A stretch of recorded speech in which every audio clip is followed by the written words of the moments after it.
ಮಂಗಳೂರು ಯುವ ಕಾಂಗ್ರೆಸ್ ಪ್ರಧಾನ ಕಾರ್ಯದರ್ಶಿ ನಿಜಾಮ್ ಮತ್ತು ಜಿತೇಶ್ ಎಂಬಾತನಿಂದ ಈ ಹನಿ ಟ್ರ್ಯಾಪ್ ನಡೆದಿದ್ದು 2024ರಲ್ಲೇ ಪ್ರಸಿದ್ಧ ಉದ್ಯಮಿಗೆ ಹನಿ ಟ್ರ್ಯಾಪ್ ಖೆಡ್ಡ ತೋಡಿದ್ದ ಜಿತೇಶ್ ಸಹ ಇದೀಗ ಮಂಗಳೂರು ಪೊಲೀಸರ ಬಲೆಗೆ ಬಿದ್ದಿದ್ದಾನೆ. 2024ರಲ್ಲಿ ಜಿತೇಶ್ ಎಂಬಾತ ಮಂಗಳೂರಿನ ಪ್ರಸಿದ್ಧ ಉದ್ಯಮಿಯೊಬ್ಬರಿಗೆ ಹನಿ ಟ್ರ್ಯಾಪ್ ಖೆಡ್ಡ ತೋಡಿದ್ದ. ಉದ್ಯಮಿ ಜತೆಗಿನ ತನ್ನ ಕೆಲ ಅಶ್ಲೀಲ ಫೋಟೋ ಮತ್ತು ವಿಡಿಯೋಗಳನ್ನಿಟ್ಟುಕೊಂಡು ಬ್ಲ್ಯಾಕ್ಮೇಲ್ ಮಾಡಲು ಆರಂಭಿಸಿದ್ದ.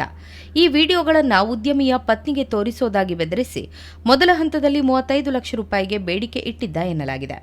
ಮರ್ಯಾದೆಗೆ ಹೆದರಿ ಉದ್ಯಮಿಯು ಚೆಕ್ ಮೂಲಕ ಜಿತೇಶ್ಗೆ ಹಣ ನೀಡಿದ್ರು. ಜಿತೇಶ್ ಪದೇ ಪದೇ ಹಣಕ್ಕಾಗಿ ಪೀಡಿಸ್ತಾ ಇದ್ದಾಗ ಸಮಸ್ಯೆಯಿಂದ ಪಾರಾಗಲು ಉದ್ಯಮಿ ತನಗೆ ಪರಿಚಯವಿದ್ದ ಯುವ ಕಾಂಗ್ರೆಸ್ ಮುಖಂಡ ನಿಜಾಮ್ ಎಂಬಾತನ ಮೊರೆ ಹೋಗಿದ್ರು.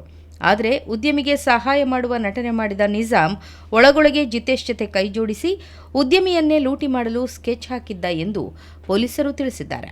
ಉದ್ಯಮಿಯನ್ನ ಮತ್ತಷ್ಟು ಬೆದರಿಸಲು ನಿಜಾಮ್ ಒಂದು ರೋಚಕ ಆತ್ಮಹತ್ಯೆ ಕಥೆ ಸೃಷ್ಟಿಸಿದ್ದ. 2024ರ ಮೇ ತಿಂಗಳಲ್ಲಿ ಜಿತೇಶ್ ಆತ್ಮಹತ್ಯೆ ಮಾಡಿಕೊಂಡಿದ್ದಾನೆ ಎಂದು ನಿಜಾಮ್ ಉದ್ಯಮಿಗೆ ನಂಬಿಸಿದ್ದ.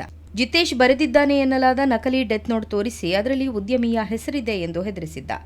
ಜಿತೇಶ್ ನೇಣು ಬಿಗಿದುಕೊಂಡಿರುವ ಮತ್ತು ಅಂತ್ಯಕ್ರಿಯೆಯ ಫೋಟೋಗಳನ್ನು ನಕಲಿ ಫೋಟೋ ತಯಾರಿಸಿ ಈ ಪ್ರಕರಣದಿಂದ ನಿಮ್ಮನ್ನು ಪಾರು ಮಾಡಲು ಕೋಟ್ಯಾಂತರ ರೂಪಾಯಿ ಹಣ ಬೇಕು ಎಂದು ಬ್ಲ್ಯಾಕ್ಮೇಲ್ ಮಾಡಿದ್ದ.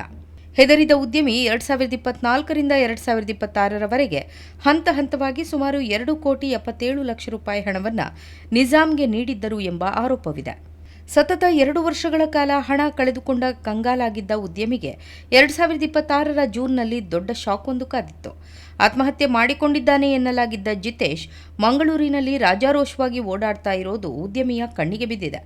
ತಾವು ಮೋಸ ಹೋಗಿರೋದು ಅರಿವಿಗೆ ಬರ್ತಾ ಇದ್ದಂತೆ ಉದ್ಯಮಿ ಮಂಗಳೂರಿನ ಉರ್ವ ಪೊಲೀಸ್ ಠಾಣೆಯಲ್ಲಿ ಪ್ರಕರಣ ದಾಖಲಿಸಿದ್ದಾರೆ.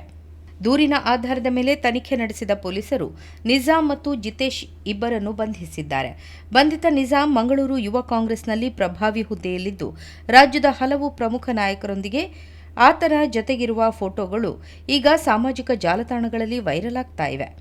ಸದ್ಯ ಪೊಲೀಸರು ಆರೋಪಿಗಳನ್ನು ವಿಚಾರಣೆಗೊಳಪಡಿಸಿದ್ದು ಈ ಬೃಹತ್ ಹನಿ ಟ್ರ್ಯಾಪ್ ಜಾಲದಲ್ಲಿ ಇನ್ನೂ ಯಾರಾದರೂ ಭಾಗಿಯಾಗಿದ್ದಾರೆಯೇ ಎಂಬ ಬಗ್ಗೆ ತನಿಖೆ ಮುಂದುವರೆಸಿದ್ದಾರೆ.